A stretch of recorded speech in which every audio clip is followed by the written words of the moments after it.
Good morning. We are extremely pleased that you are here. It is good to come together for the purpose of co-creating. Do you agree? Yes. You are knowing what you are wanting? And you are enjoying the fantastic contrast that prods you into that awareness?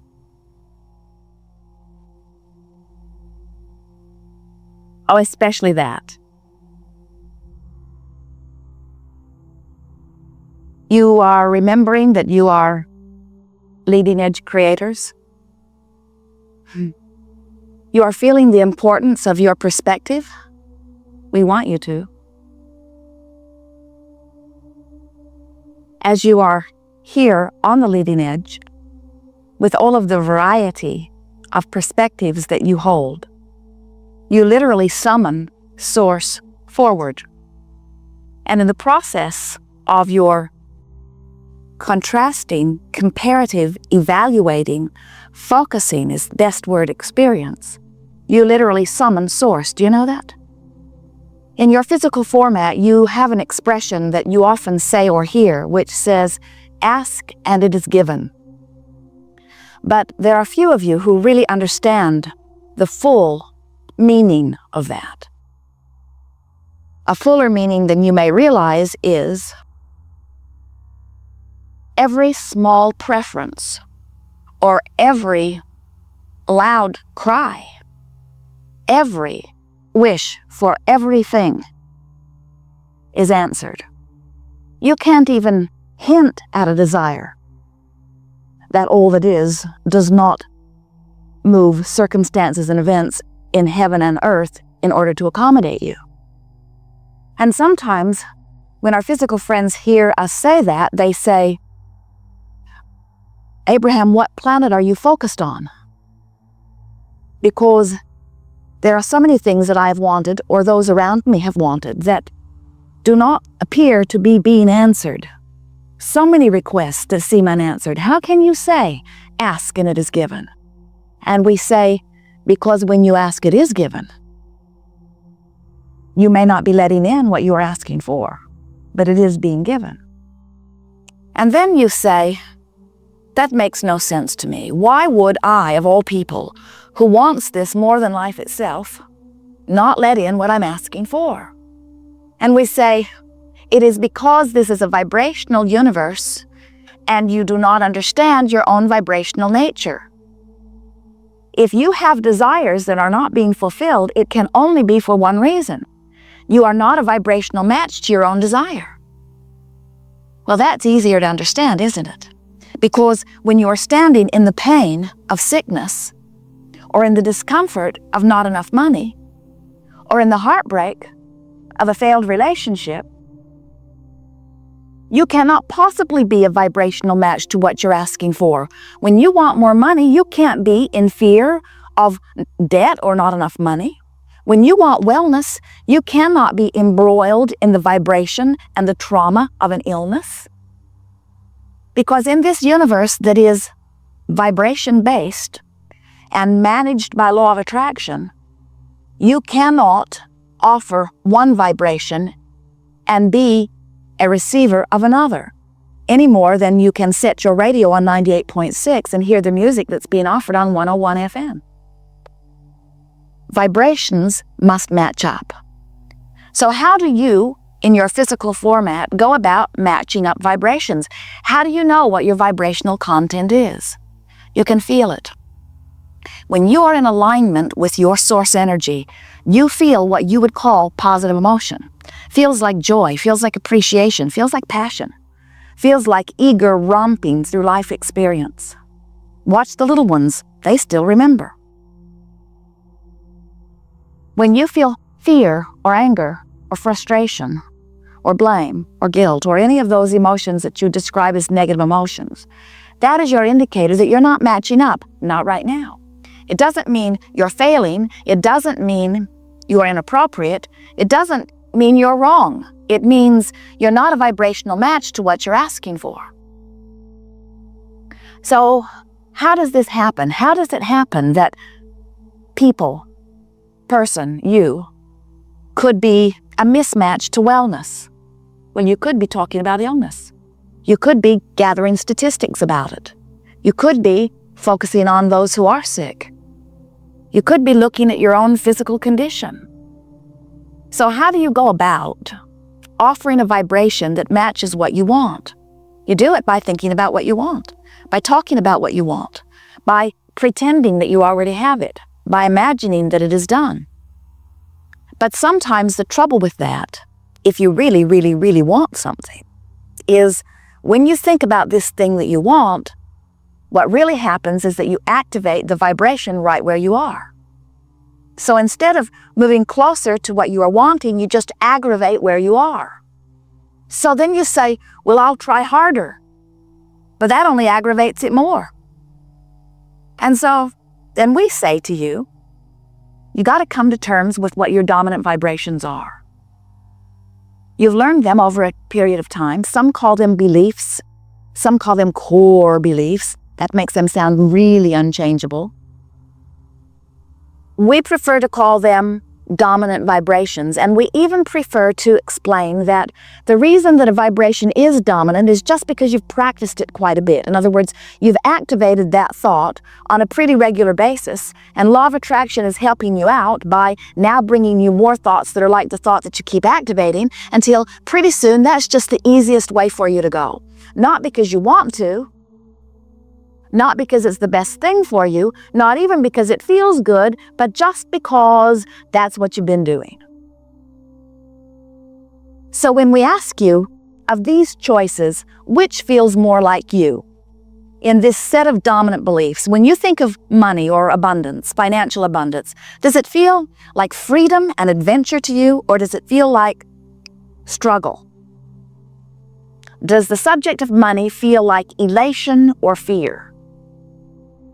Sometimes you say, oh, some of all of that, and we say that's good. That means you do have more aptitude to change or to choose.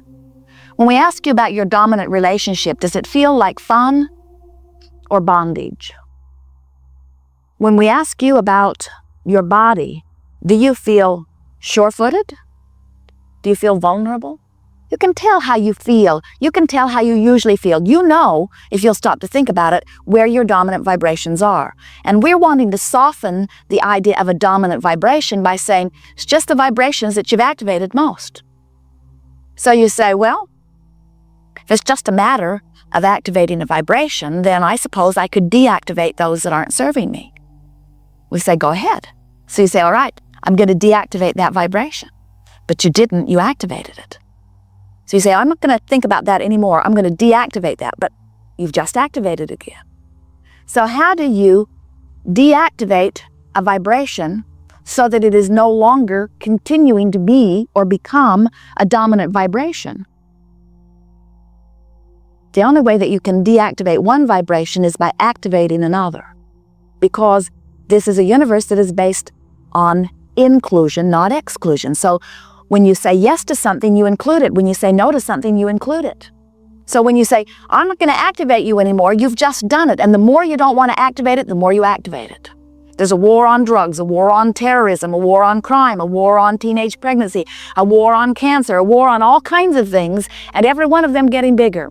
Because humans keep thinking they can push hard enough against that thing they do not want and that they will eventually obliterate it in their attention to it. And we say, it could not be more backwards. You must deactivate that which you do not want by activating that which you do want. So as Esther listens to us, and she listens to you, and she listens to herself, and she realizes that even today, with all that she has learned from us and all that life has taught her, is that there are some things still where she carries a vibration from way, way, way, way back. And every now and again, something happens that causes it to come alive again, to reactivate within her. So one day, she got all huffed up and she's pounding on whatever she was standing next to, and she said, I can damn well choose what is my dominant vibration. I can choose. And we said we had hoped you would feel more positive about it.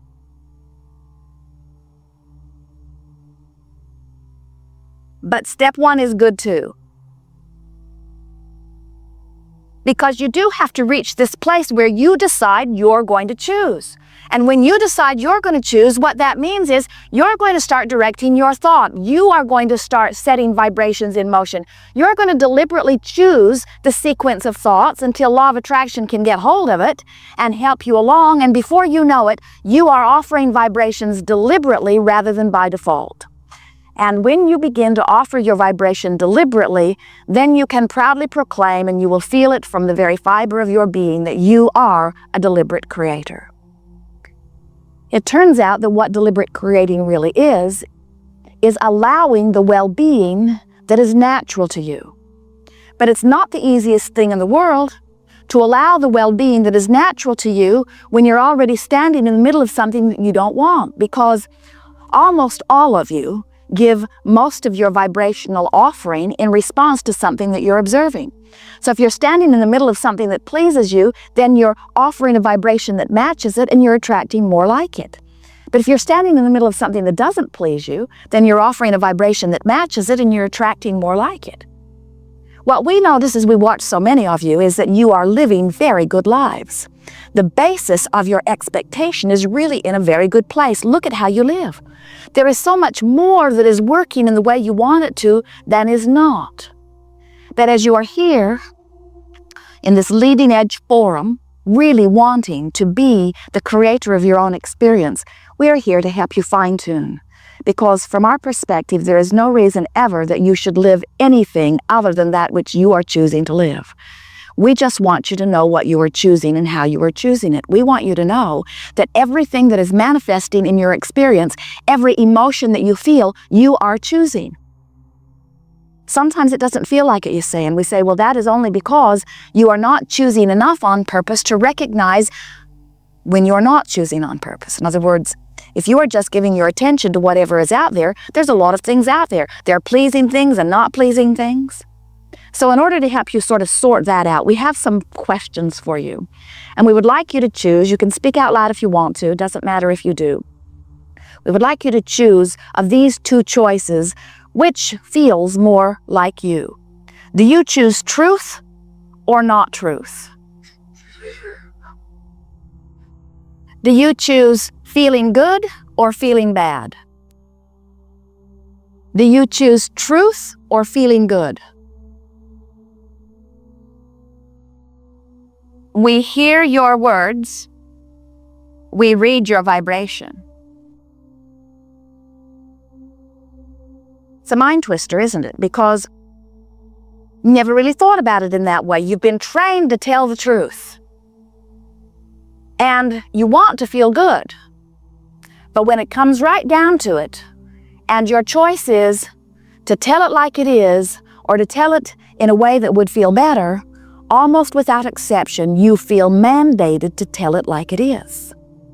And what we're wanting to help you to realize is that if you keep looking at what is and offering a vibration in response to what is, nothing can change for you because the universe is responding to your vibration. So if you observe and then vibrate and then receive in response to your vibration, you do not have control. You have to offer a vibration because you choose to offer a vibration, not because there is some fact or evidence. And the thing that we really want you to hear, this is the part that is most interesting to us as we observe you. We know that every single fact or every single truth or every single evidence or manifestation that every single one of you is living is as a result of your attention to the subject. So there is no reality that is separated from your attention to it. So why do you let someone's attention to something that you don't want, which created some reality that you don't want, that became some truth that has nothing to do with you, why do you let that then be the thing that you think you should give your attention to? That's like saying, I should think the thought that I don't want to think, that makes me feel the way I don't want to feel, that will give me the manifestation that I don't want to manifest because somebody else did. And we say, what has that got to do with you? And you say, well, it's true. And we say, there are a lot of things that are true that you do want, and there are a lot of things that are true that you don't want. Don't you think it's time you began to choose which of those you offer a vibration about? We do. We know it is what you intended as you came forth into this physical body. You did not say, I will go forth and give my attention to any old thing, achieve vibrational harmony with all kinds of things wanted and not wanted, and then I will live the struggle of human life. And the better I do in the struggle, the greater reward will be at the